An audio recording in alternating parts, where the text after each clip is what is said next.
Joint family. रोशनी, अब तेरी शादी की उम्र हो चुकी है, सब तेरे लिए लड़का देख रहे हैं और तू है कि 8-9 बजे बिस्तर से उठ रही है। मम्मी, क्या आप भी सुबह सुबह ज्ञान दे रही हो? सोने तो दो कम से कम। क्या करें, अब तेरी हरकतें ही ऐसी हैं। चल अब बिस्तर छोड़ और मेरे साथ खाना बनाना सीख। ना, मैं नहीं बना रही खाना वाना, आप प्लीज जाइए ना यहाँ से। रोशनी की बातों से निराश होकर निशा वहाँ से चली जाती है। निशा, तुम रोशनी को घर का कामकाज क्यों नहीं सिखाती? अगर यही हाल रहा फिर तो 2 दिन में उसके ससुराल वाले उसे यहाँ छोड़कर चल देंगे। मैं तो बहुत कोशिश करती हूँ उसे घर की जिम्मेदारियां सिखाने की, लेकिन वो मेरी सुने तब ना। आप तो जानते ही हैं ना कि वो कितनी जिद्दी है। हमें निशा के लिए एक ऐसा लड़का ढूंढना होगा जिसका भरा पूरा परिवार हो, सास ससुर से लेकर जेठ जिठानी देवर ननद सब हो। यहाँ ना सही, लेकिन शादी के बाद उसे वहाँ अपनी जिम्मेदारियों का एहसास जरूर होगा। कुछ दिनों के बाद रोशनी का परिवार उसके लिए लड़का देखना शुरू कर देता है और एक दिन चिराग नाम का लड़का रोशनी को देखने अपने परिवार के साथ उसके घर पहुंच जाता है। देखिए भाई साहब, मैं पहले ही आपको बता देती हूँ, हमारा परिवार बहुत बड़ा है, इसलिए अगर आपकी लड़की हमारे घर की जिम्मेदारियाँ बिना ना नुकुर के उठा सकती है तभी हम ये रिश्ता पक्का करेंगे।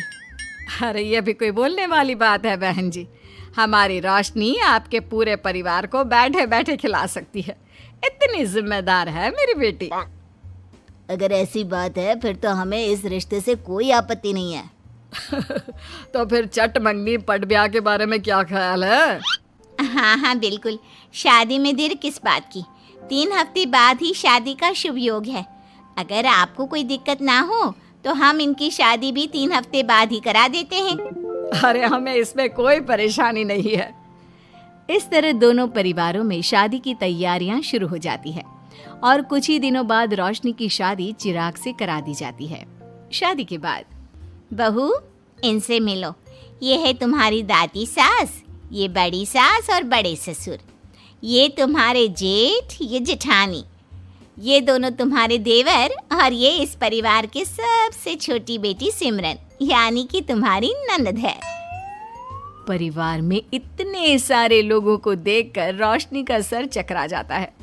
वो अपना सर पकड़ लेती है और मन ही मन सोचने लगती है, हे भगवान, ये किस जन्म का बदला लिया है आपने मुझसे? मैंने क्या बिगाड़ा था आपका जो आपने मुझे ऐसा परिवार दिया? बेटा, किस सोच में पड़ गई तुम? और कितने लोग हैं आपके परिवार में? बस हम इतने ही लोग हैं बेटा, ज्यादा लंबा परिवार नहीं है हमारा।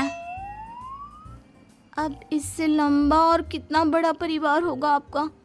ये ससुराल कम चिड़ियाघर ज्यादा लग रहा है। कुछ कहा क्या तुमने बेटा? नहीं मम्मी जी, वो मैं बहुत थक गई हूँ, तो क्या अब मैं सोने जा सकती हूँ?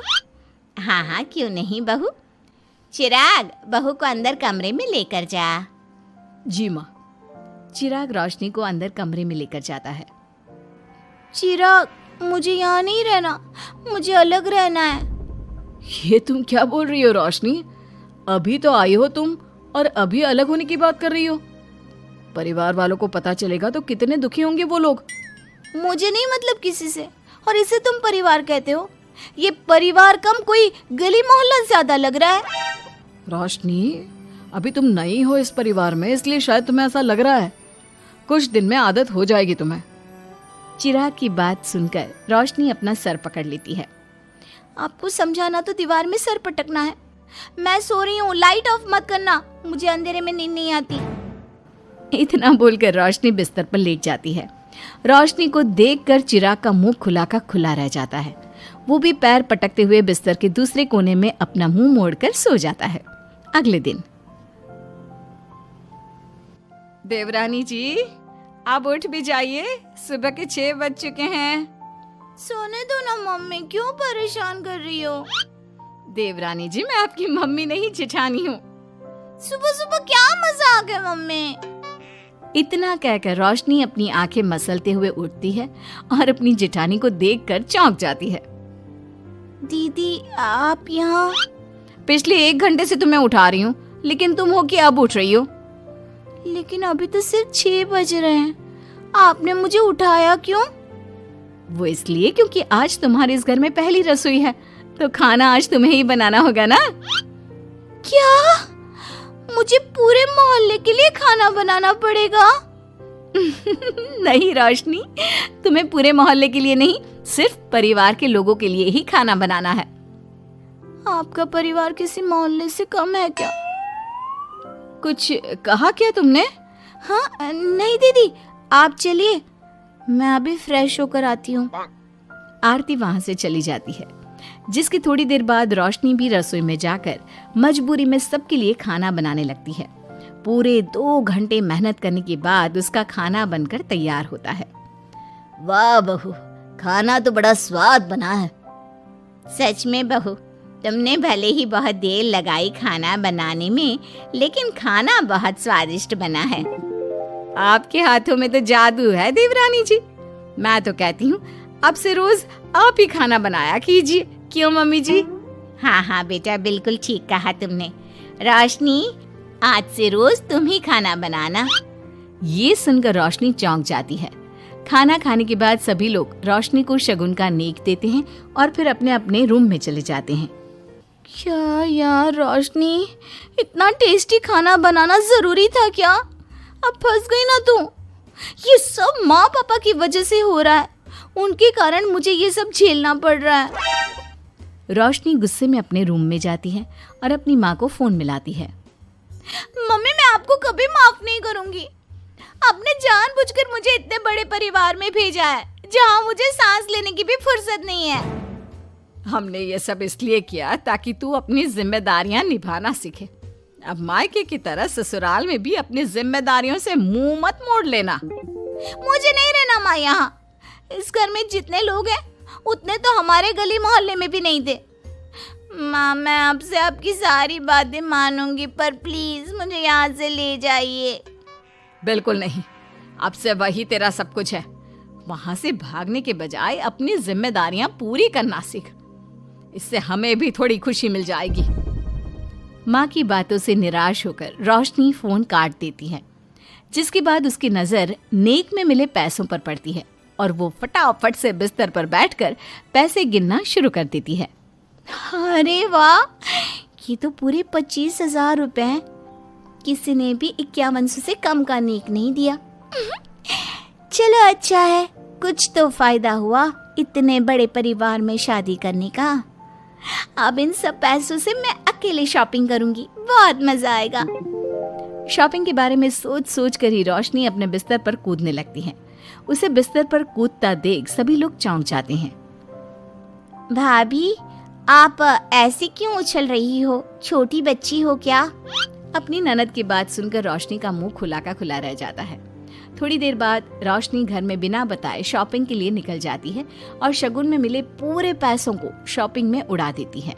शाम में, देवरानी जी कहाँ गई थी आप?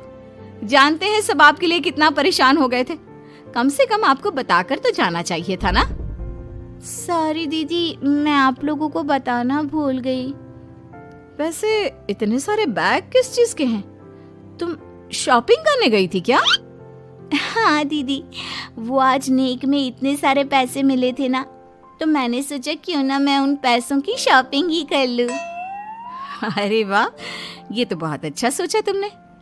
मम्मी, पापा, सिमरन, देवर जी, सब बाहर आइए। देखिए रोशनी हम सब के लिए क्या लाई है। रोशनी कुछ समझती उससे पहले ही वहाँ सब लोग आ जाते हैं। क्या हुआ आरती बहू, क्यों चिल्ला रही हो?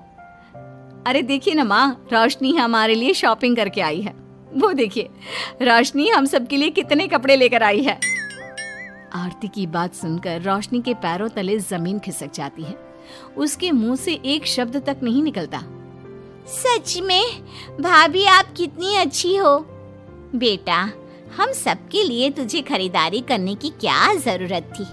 अभी तेरी नई नई शादी हुई है, तुझे अपने लिए लेना चाहिए था ना। एक काम कर, ये सारे कपड़े तू ही रख ले, किसी को कुछ देने की जरूरत नहीं है। चलो कोई तो समझदार है इस घर में। वाह भाभी, कितनी सुंदर ड्रेस है। ये शॉर्ट ड्रेस मुझे पता है आप मेरे लिए ही लाए होंगे, है ना? इसे मैं रख लेती हूँ। माँ, रोशनी इतने प्यार से सबके लिए कपड़े लेकर आई है, हमें मना नहीं करना चाहिए। तू सही बोल रही है बेटा, उसका मन रखने के लिए मैं ले लेती हूँ 1-2 साड़ियाँ। रोशनी झूठी मुस्कान लिए खड़े होकर सब देखती रहती है। देखते ही देखते उसके लाए सारे कपड़े घर वाले आपस में बांट लेते हैं और अब सिर्फ एक रुमाल को छोड़कर उसके पास कुछ नहीं बचता।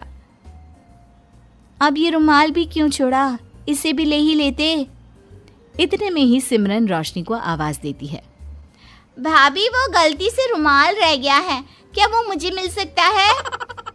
रोशनी वो रुमाल भी सिमरन को दे देती है।